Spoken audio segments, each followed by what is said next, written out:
ఈ నమ్మ 3.5 hours movie థియేటర్లో ఎలా కూర్చోబెట్టావు భయ్యా? It's not a cup of tea for every director, but this director Aditya Dhar did it. First time నేను థియేటర్లో ఎక్కువ రన్ టైం ఉండి బాగా ఎంజాయ్ చేసిన మూవీ వచ్చేసి animal. After that this movie.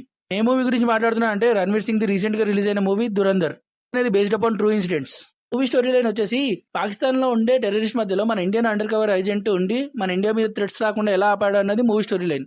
మూవీలో పాజిటివ్స్ వచ్చేసి actors performances. Ranveer Singh as usual ఇచ్చి పడేశాడు. అలాంగ్ విత్ రణ్వీర్ సింగ్ చాలా గుర్తుండిపోయే క్యారెక్టర్ చేసిన యాక్టర్ అక్షయ్ ఖన్నా. ఇంత లాంగ్ రన్ ఉన్న మూవీ స్లో అవుతుందన్న ప్రతిసారి there comes the background score which lives the movie.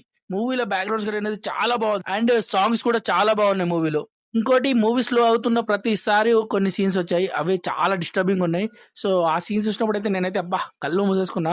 And ఇంకోటి మూవీలో నాకు చాలా ఇంట్రెస్ట్ జనరేట్ చేసిన థింగ్ ఏంటిదంటే మూవీ స్టోరీ అనేది మొత్తం పాకిస్తాన్లోనే జరుగుతుంది. కాకపోతే ఆ సెటప్ అనేది ఎక్కడ కూడా పాకిస్తాన్లో లేదు అన్నట్టు అనిపించలేదు. The setup was too good. The overall movie అనేది మొత్తం పాకిస్తాన్లో ఉండే క్యారెక్టర్స్ మధ్యలోనే జరుగుతుంది.